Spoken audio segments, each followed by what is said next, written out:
Hello everyone, hope all of you are doing well. So जैसा कि हमने आपको प्रॉमिस किया था कि सिलेक्टेड कैंडिडेट्स के साथ आपका इंटरव्यू सेशन लिया जाएगा, जिसमें उनकी स्ट्रेटजी आपके साथ शेयर करी जाएगी।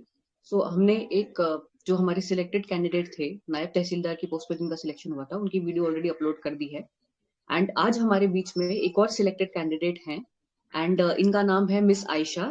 एंड इन्होंने जो है क्लियर किया है एग्जामिनेशन, और इनको जो पोस्ट एलोकेट हुई है वो हुई है लेबर इन्फोर्समेंट ऑफिसर की, दैट इज LEO की पोस्ट इनको एलोकेट हुई है। सो सबसे पहले तो आयशा, इनका नाम अदृशा भी है वैसे। सो इनको मैं कॉन्ग्रेचुलेट करती हूँ। And I am very sure that you are extremely happy with this achievement of yours. So मैं ज्यादा टाइम ना लेते हुए आयशा को इनवाइट करती हूँ कि प्लीज वो हमें ज्वाइन करें।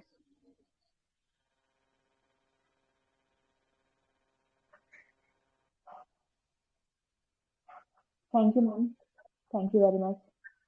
You welcome. प्लीज आप अपना कैमरा ऑन कर सकते हैं तो। अभी आप शायद विजिबल नहीं है। मैम कैमरा तो ओके मैम। ओके ओके, अब now it is on. Okay, very warm welcome to you Ayesha. And बहुत बहुत बधाई हो आपको। Once again many thank many you. Congratulation.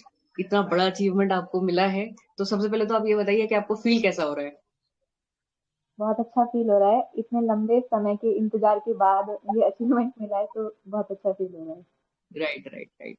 सो आपने बिल्कुल सही बोला, 2021 में प्रीलिम्स हो गया था एंड फाइनली रिजल्ट आते आते 2024 हो गया है।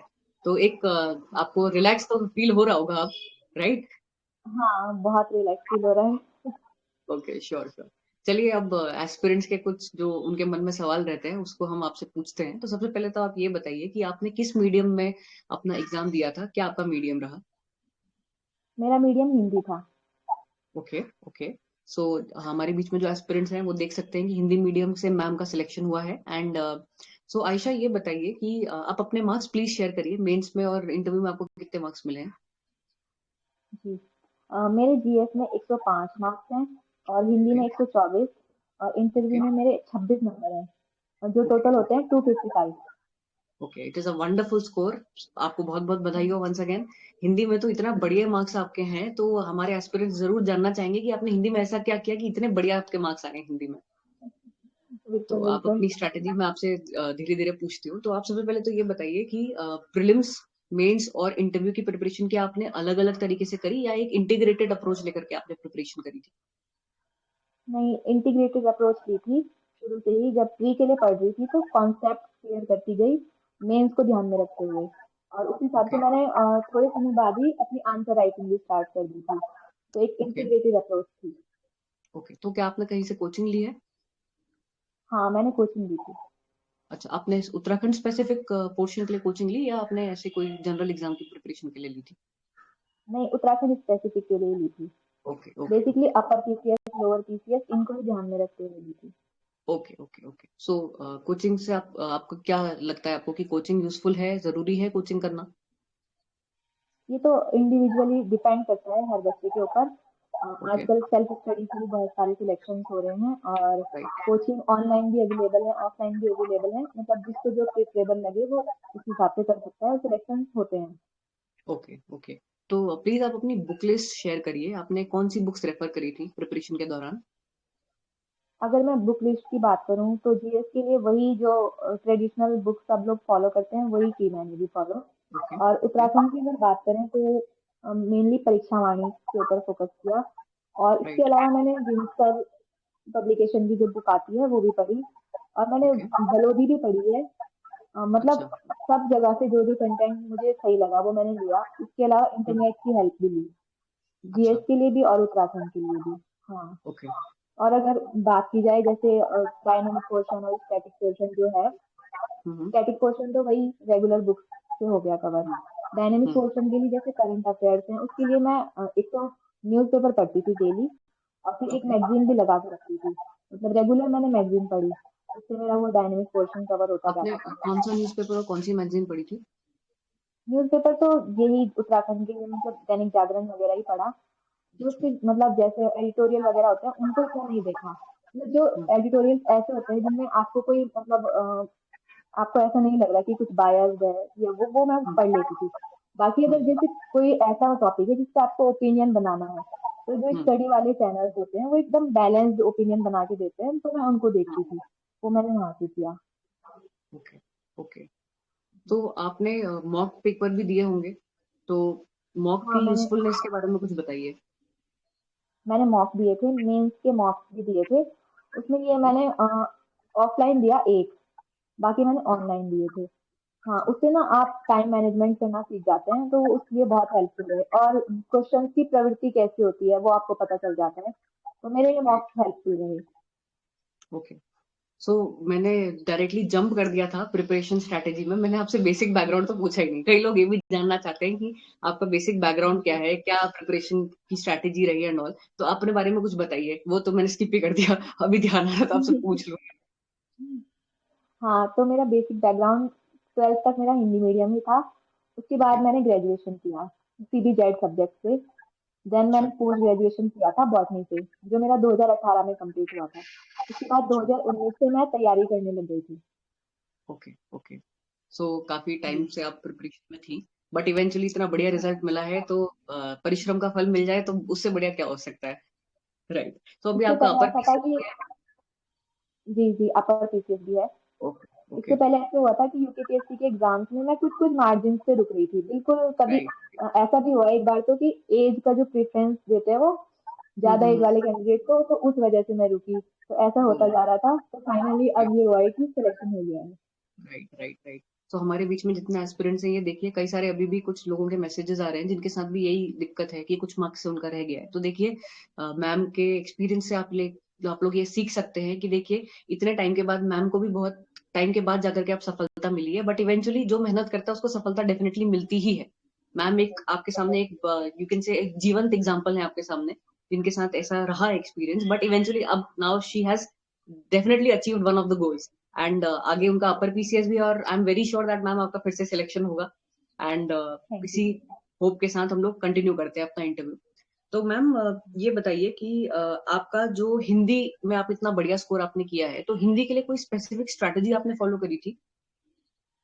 हिंदी के लिए मैं बोलूंगी कि मैंने प्रैक्टिस बहुत ज्यादा की थी।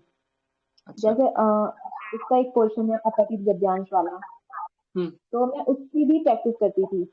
मतलब अपने जो थॉट्स हैं उसमें मैं एक्सप्रेस अच्छे से कर पाऊँ अपने आप को, तो उसके लिए मैंने प्रैक्टिस की है। और जो पत्र ओके। लेखन वाला पोर्शन है, तो उसकी भी मैं हम्म। बहुत ज्यादा प्रैक्टिस की। तब एक भी पॉइंट मिस ना हो जाए आपका फॉर्मेट में, ये सब, और अंदर जो मेन बॉडी में मटेरियल डालना है वो एकदम रिलेवेंट हो, तो हम्म। उसके लिए मैंने प्रैक्टिस की। एंड ट्रांसलेशन की भी प्रैक्टिस की, तो मैं बोलूंगी कि practice is the key. Right. Right. So आपने कोई इसमें पर्टिकुलर बुक फॉलो करी या आपने ऑनलाइन रिसोर्सेज से ही इसको प्रिपेयर किया? मैंने इसको ऑनलाइन रिसोर्सेज से प्रिपेयर किया, बुक ऑनलाइन कोई नहीं। Resources. Okay. Okay. Okay. So interview experience कैसा था आपका? मेरा एक्सपीरियंस इंटरव्यू में मेरे मार्क्स तो जितने एक्सपेक्ट किए थे उससे कम है। ओके। एक्सपीरियंस की बात करूँ मैं, तो बोर्ड बहुत कॉर्डियल था। वहां पर तो मुझे ऐसा लगा था कि बहुत अच्छा इंटरव्यू जा रहा है, बट मार्क्स का मुझे नहीं पता। हाँ, मार्क्स के राइट। लिए मैंने कुछ सोचा, तो मुझे ऐसा लगा कि एक जो गड़बड़ हुई वो मैं शेयर करना चाहूंगी। वहां पर ऐसा हम्म। हुआ कि जो फॉर्मल टॉक हो रही थी वो मेरी अच्छी गई। उसके बाद कुछ इनफॉर्मल क्वेश्चन थे, और फिर ओके। फॉलो अप क्वेश्चन भी थे। हाँ, हम्म। तो मैं उसके लिए प्रिपेयर्ड भी नहीं थी, और मुझे नहीं पता था कि उसमें कितना ओपन अप होना है। तो मुझे वहां राइट। पर थोड़ा हेजिटेशन हुई, मैं थोड़ा अनकंफर्टेबल भी हुई। तो मुझे ओके। लगता है शायद वो भी उनके इंटरव्यू का एक पार्ट था, और मैं उसके लिए प्रिपेयर नहीं थी।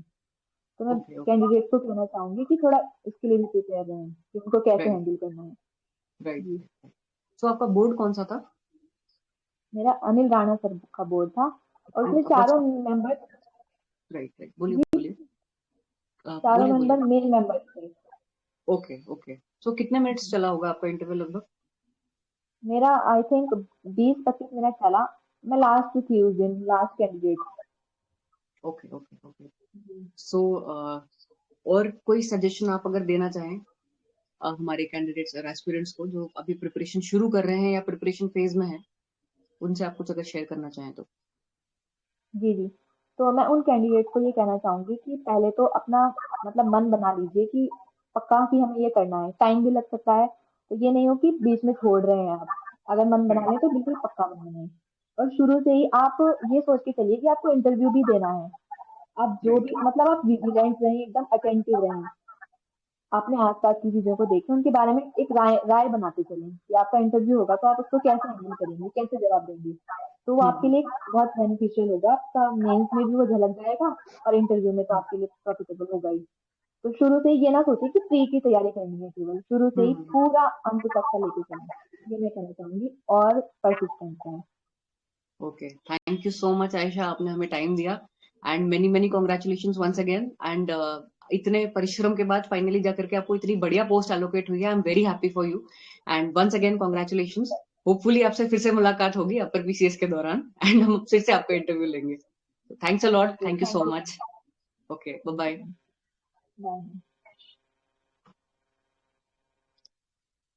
सो एवरीवन, ये हमारे बीच में थी मिस आयशा एंड इनका सिलेक्शन, जैसा मैंने आपको बताया कि लेबर इन्फोर्समेंट ऑफिसर के तौर पर इनका सिलेक्शन हुआ है। तो इस इंटरव्यू से कुछ चीजें जो आप सीख सकते हैं, देखिए सबसे पहली बात, उन्होंने जैसे अपने एक्सपीरियंस से बताया कि कई बार कई सारे एग्जाम्स में 1 या 2 नंबर से उनका रह जा रहा था, या कई बार ऐसा भी हुआ था कि मार्क्स सेम थे बट सिंस जो कैंडिडेट एज में ज्यादा होते हैं उनको प्रेफरेंस दी जाती है, तो उस वजह से भी उनका कई बार ऐसे रुक जा रहा था। तो जो एस्पिरेंट्स अभी जिनका रिजल्ट एक्सपेक्टेड लाइंस में नहीं आ पाया है, उन लोगों के लिए एक एग्जाम्पल हो सकता है। आप भी ध्यान रखिए कि देखिए टाइम जरूर लग जाता है but eventually you will definitely reach your goal one day और द अदर। सेकेंड एग्जाम्पल जो आप इससे सीख सकते हैं वो है प्रैक्टिस इज द की। और थर्ड जो उन्होंने बहुत अच्छी बात बोली वो ये बोली कि आप अपनी प्रिपरेशन एक इंटीग्रेटेड वे में लेकर के चलिए। ऐसा मत सोचिए कि मैं सिर्फ प्रीलिम्स की तैयारी कर रही हूँ या कर रहा हूँ। एक इंटीग्रेटेड अप्रोच लेकर के अगर आप चलेंगे तो आपकी पर्सनैलिटी में भी वो चीज झलकेगी। और साथ ही साथ प्रैक्टिस इज द की, जैसे उन्होंने बताया। तो जितनी ज्यादा प्रैक्टिस करेंगे, जितना ज्यादा गुड़ डालेंगे उतना मीठा होगा, कहते हैं। तो इसी तरीके से अपनी प्रैक्टिस जारी रखिए, चाहे राइटिंग प्रैक्टिस हो या क्वेश्चन सॉल्व करना, चाहे आप एमसीक्यू सॉल्व करें या राइटिंग प्रैक्टिस करें। मॉक्स जितने हो सकते हैं दीजिए एंड डेफिनेटली वन डे और the other you will reach your goal. So इसी के साथ ये सेशन एंड करते हैं एंड आगे भी और सारे एस्पिरेंट्स के इंटरव्यूज लेकर के आएंगे हम आपके लिए and hopefully this was useful for everyone. So always remember that whatever exam you're preparing for, you can do it. That's it. We'll meet in the next video. Till then, bye bye and take care, everyone.